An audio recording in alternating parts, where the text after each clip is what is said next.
Freedom physically refined rice bran oil cholesterol ని శుభ్రం చేసేందుకు ప్రతిరోజు వాడండి ఫ్రీడమ్ రైస్ బ్రాన్ ఆయిల్. నమస్తే, welcome to Suman TV news. నేను మీ సాయి. ఆంధ్రప్రదేశ్ ఎన్నికలలో భాగంగా పిఠాపురం నియోజకవర్గంలో పవన్ కళ్యాణ్ పోటీ చేస్తున్నారు. పవన్ కళ్యాణ్ని ఓడించడానికి అన్ని రకాల వ్యూహాలను అనుసరిస్తుంది వైసీపీ. దానిలో భాగంగా ముద్రగడ పద్మనాభం కూడా అక్కడ పవన్ కళ్యాణ్ని ఖచ్చితంగా ఓడిస్తానంటూ వ్యాఖ్యానించడం, దానిలో భాగంగా తాజాగా చేసినటువంటి ఒక ఛాలెంజ్, పవన్ కళ్యాణ్ని ఓడించకపోతే నా పేరునే మార్చుకుంటానని ఆయన చేసినటువంటి వ్యాఖ్యలు ప్రస్తుతం చర్చనీయాంశంగా మారాయి. దీనికి సంబంధించి మనం మాట్లాడదాం. మనతో పాటు Suman TV news chief editor Keshav గారు ఉన్నారు. సార్ నమస్తే. నమస్తే. పిఠాపురంలో పవన్ కళ్యాణ్ని ఓడిస్తామంటూ వైసీపీ నేతలు చాలామంది చెప్తున్నప్పటికీ, మిగతా వాళ్ళు కామెంట్ చేస్తున్నప్పటికీ, ముద్రగడ మాత్రం కొంత పర్సనల్గా తీసుకున్నట్టు కనపడుతుంది. ఆయన అసలు అక్కడ పవన్ కళ్యాణ్ ఓడించకపోతే నేను పేరే మార్చుకుంటాననేటువంటి ఒక స్టేట్మెంట్ ఇచ్చాడు. ఎందుకు అంత కాన్ఫిడెన్స్ పవన్ కళ్యాణ్? ఒక కరెక్షన్, ఆయన పేరు మార్చుకుంటారని ఎక్కడ చెప్పాల. పేరు మార్చుకోవడం అంటే ఇప్పుడు ఆయన పద్మనాభం ఆయన పేరు, ఇంకో పేరు ఏదన్నా మార్చుకున్నాడు అనుకోండి, పంగనామం అనో ఇంకో నామం అనో ఇంకో నామం అనో మార్చుకున్నాడు అనుకోండి, పేరు మార్చుకోవడం అయింది. ఆయన చెప్పింది ఏంటంటే చాలా క్లియర్గా పద్మనాభ రెడ్డి అని పెట్టుకుంటా అని చెప్పారు. అంటే ఆయన కులం మార్చుకుంటా అన్నారు. కులం మార్చుకుని ఇప్పటివరకు ఎందుకంటే కాపు జాతి నాయకుడు అని అందరూ అనుకుంటూ ఉన్నారు కదా.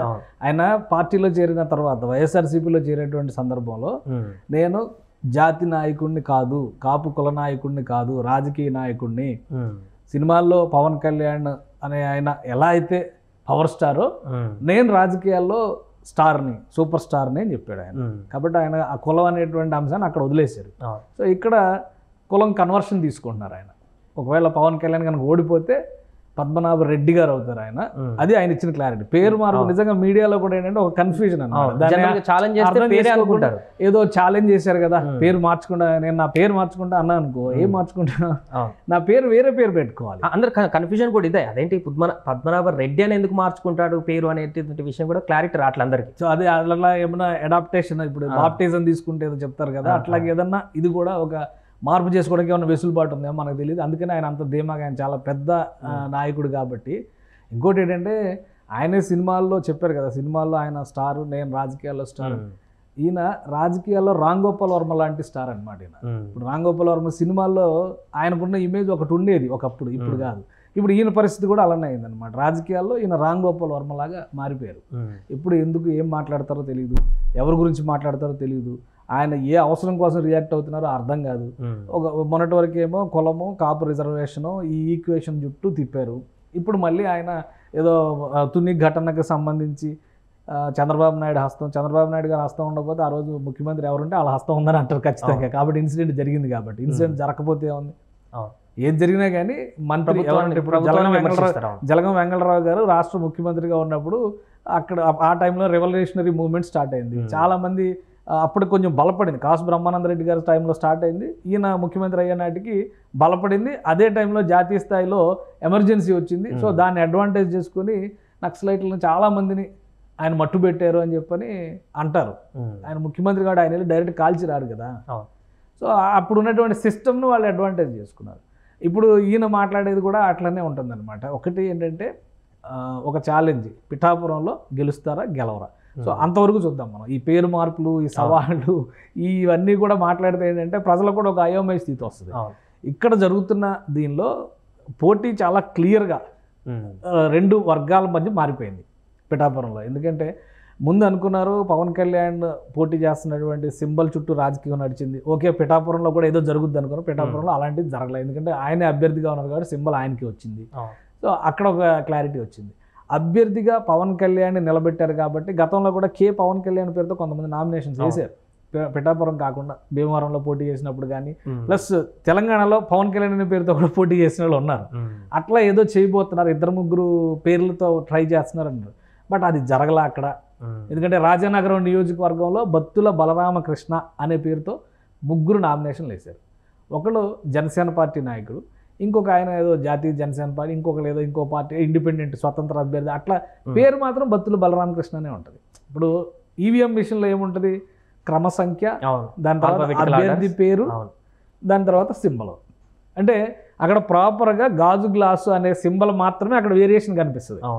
గాజు గ్లాస్ అనేదాన్ని సరిగా గుర్తుపట్టలేకపోతే, ఎందుకంటే ఒక ఆయనకేమో పెన్ స్టాండ్ గుర్తొచ్చింది, గాజు గ్లాస్ లాగానే ఉంటుంది, 2 పొలాలు పైకి వచ్చి ఉంటాం. ఇంకొక ఆయనకేమో బకెట్ గుర్తొచ్చింది. సో ఇవన్నీ సిమిలర్గా ఉంటాయి. నిరక్షరాస్యులైన ఓటర్లు ముందా వెనక అది కూడా ఆర్డర్లో కనుక ఫస్ట్ ఈ బలరామకృష్ణ వచ్చింది అనుకో, బత్తుల బలరామకృష్ణ, వేరే బత్తుల బలరామకృష్ణ వచ్చింది, ఈయనే మనోడు కదా పేరు చూసాను టక్కన నొక్కేశారు అనుకో, ఒకసారే కదా ఓటు నొక్కడానికి ఉండేది. ఒకవేళ 2-3 సార్లు నొక్కితే తీసుకోలేదు.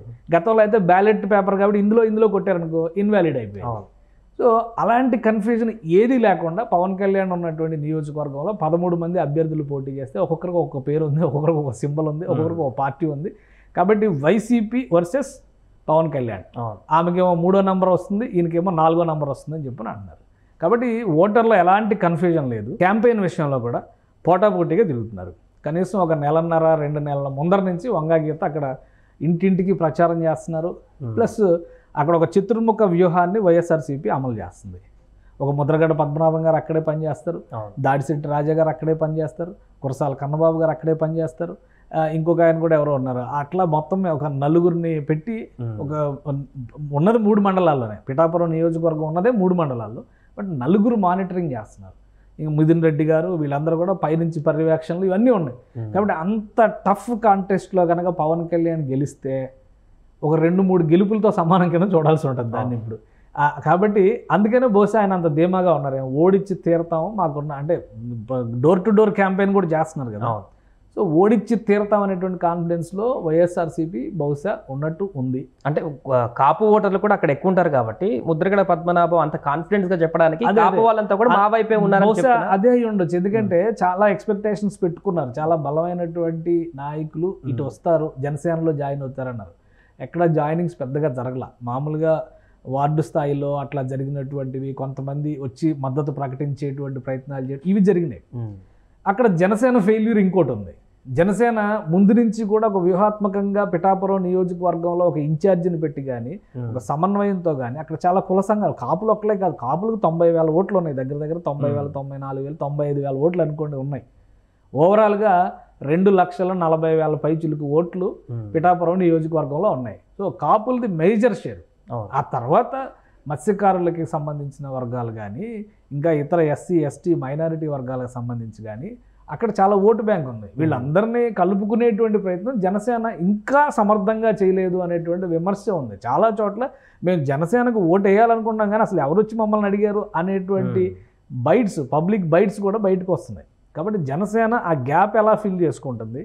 ముద్రగడ పద్మనాభం లాంటి రాజకీయంగా ఎక్స్పీరియన్స్ ఉన్నటువంటి నాయకుడు అలాంటి కామెంట్, అలాంటి స్టేట్మెంట్ ఇచ్చారంటే వాళ్ళకున్న కాన్ఫిడెన్స్ ఏంటి అనేది తెలుసుకునేటువంటి ప్రయత్నం జనసేన పార్టీ చేయాలి. తేలిగ్గా కొట్టిపడేయడం, కులం పేరుతో వ్యతిరేకించడం, లేదా ఇంకో పేరుతో ప్రత్యర్థి కాబట్టి ఇలానే మాట్లాడతారని తీసి పక్కన పెట్టడం, ఇవన్నీ కూడా పక్కన పెట్టేస్తే జనసేన పార్టీ అక్కడ స్ట్రీమ్ లైన్ చేయాల్సినటువంటి విషయాలు ఇప్పటికీ ఉన్నాయి. ఎందుకంటే నిన్న మొన్నటి వరకు అక్కడ సమన్వయకర్తగా ఉన్నటువంటి తంగెళ్ళ ఉదయ్ శ్రీనివాస్ కాకినాడ పార్లమెంటు పరిధిలో ఆయన తిరుగుతూ ఆయన బిజీలో ఉన్నారు. కాబట్టి ఒక నియోజకవర్గాన్ని చూసుకోవడానికి అవకాశం లేదు. ఇంకొక సమన్వయకర్తని అనపర్తి నుంచి తీసుకొచ్చి ఒక ఆయన అక్కడ పెట్టి, ఆయనకు అక్కడ లోకల్ కనెక్షన్స్ తక్కువ ఉన్నాయి. కానీ వర్మ యాక్టివ్గానే ఉన్నట్టు కనిపిస్తుంది. నాగబాబు గారు అక్కడ ఆల్రెడీ 4 రోజుల పైగా మకాం వేస్తున్నారు. కానీ నాగబాబు గారు గ్రౌండ్లో తిరిగేదానికంటే కూడా అక్కడి నుంచి వచ్చిన నాయకులు ఇచ్చే ఇన్ఫర్మేషన్ మీద మాత్రమే ఆధారపడుతున్నారు. కాబట్టి దాన్ని నమ్మడానికి లేదు. వర్మ గారు ఇంటింటికి తిరుగుతున్నారు, ఆయన ప్రయత్నాలు ఆయన చేస్తున్నారు. కానీ వర్మ గారు తెలుగుదేశం పార్టీ నాయకులు ఎటు నుంచి చూసినా కానీ. కాబట్టి జనసేన అక్కడ బలం పుంజుకునేటువంటి అవకాశం ఉండాలి. రేపు పోలింగ్ స్టేషన్లో కూర్చునేటువంటి ఏజెంట్ల దగ్గర నుంచి ఒక బలమైనటువంటి తన వ్యవస్థను నిర్మించుకోవాలి. వర్మ గారు సహకారం తీసుకుంటూనే చేసుకోవాలి. సో ఇవన్నీ రేపొద్దున జనసేన పార్టీ బలహీనతలు అయినప్పుడు వర్మగారు కనుక ఇంకా ఇంతకంటే నా వల్ల కాదు అనేటువంటి చేతులెత్తే పరిస్థితి వచ్చినప్పుడు వైసీపీకి అది ఖచ్చితంగా అడ్వాంటేజ్గా మారుతుంది కదా. ఎందుకంటే ఇక్కడ ప్రతిదీ డబ్బు చుట్టూ నడుస్తుంది. అక్కడేమో 100 కోట్లు కుమ్మరిస్తున్నారు. ద్వారంపూడి చంద్రశేఖర్ రెడ్డి గారు, ఇందాక మర్చిపోయాను నేను, ఇంకొక పెద్ద వ్యక్తి ఏంటంటే ద్వారంపూడి చంద్రశేఖర్ రెడ్డి గారు పూర్తిగా అక్కడ ఉన్నటువంటి వ్యవస్థను మొత్తం కూడా తన కనుసన్నలో నడిపించే ప్రయత్నం చేస్తున్నారండి. రేపు ఇంటింటి పంపిణీలు జరుగుతాయి, పోలింగ్ ఏజెంట్లకు పంపిణీలు జరుగుతాయి, ఎవరికి ఏ పంపిణీలైనా జరగవచ్చు. కాబట్టి ఇంత సమర్థంగా, అంటే ఇంత కాన్ఫిడెంట్గా ఆయన ఒక మాట చెప్పారు అంటే జనసేన పార్టీ నాయకత్వం కూడా ఒకసారి అంతర్గతంగా ఉన్నటువంటి గ్యాప్స్ని, లూప్ హోల్స్ని సమీక్షించుకోవాలి. ఎక్కడ ఏ బలహీనతలు ఉన్నాయో చెక్ చేసుకునేటువంటి ప్రయత్నం చేసుకోవాలి. లేదంటే పవన్ కళ్యాణ్ గారు ఊరూరా తిరుగుతూ ఉంటే నియోజకవర్గంలో జరగాల్సిన నష్టం జరిగేటువంటి ప్రమాదం ఉంటుంది. ఎందుకంటే ముందు అనుకున్నప్పుడు పిఠాపురంలో గెలవడం కష్టం అనేటువంటి అభిప్రాయం వచ్చింది. అలానే వర్మ రియాక్షన్ తర్వాత ఎట్టి పరిస్థితిలో నేను సహకరించను అనేటువంటి రీతిలో ఉన్న తర్వాత పవన్ కళ్యాణ్ అనవసరంగా మళ్ళీ పిఠాపురానికి మారారు అనేటువంటి చర్చ జరిగింది. తర్వాత వీళ్ళిద్దరి మధ్య ఒక సయోధ్య కుదిరి ప్రజల్లోకి వెళ్ళిన తర్వాత కొంచెంగా పాజిటివ్ వేవ్స్ వచ్చినాయి.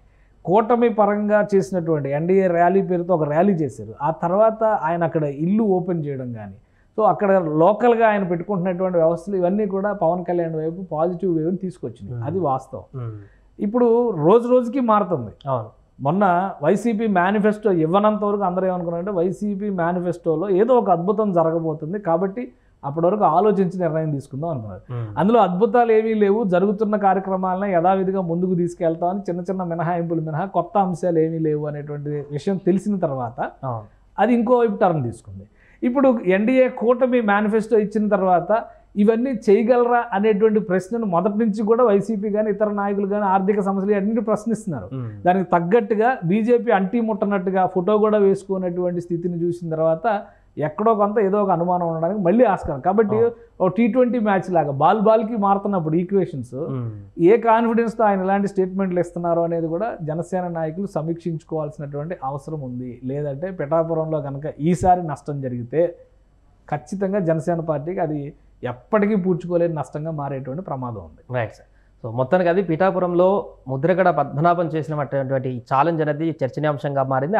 ఆయన అంత కాన్ఫిడెన్స్గా చెప్పడం వెనుకున్నటువంటి కారణాలపైన కూడా చర్చ కొనసాగుతుంది. ఏదేమైనా కూడా సో ఎన్నిక జరిగిన తర్వాత అక్కడ గెలిచేదెవరు, ఆ గెలిచినటువంటి తర్వాత ఈ ఛాలెంజ్లకు ఎంతవరకు నిలబడతారనేది కూడా చూడాల్సిన అవసరం ఉంది. సుమన్ టీవీలో మీ పర్సనల్ అండ్ బిజినెస్ ప్రమోషన్స్ కోసం కింది నెంబర్కి కాంటాక్ట్ చేయండి.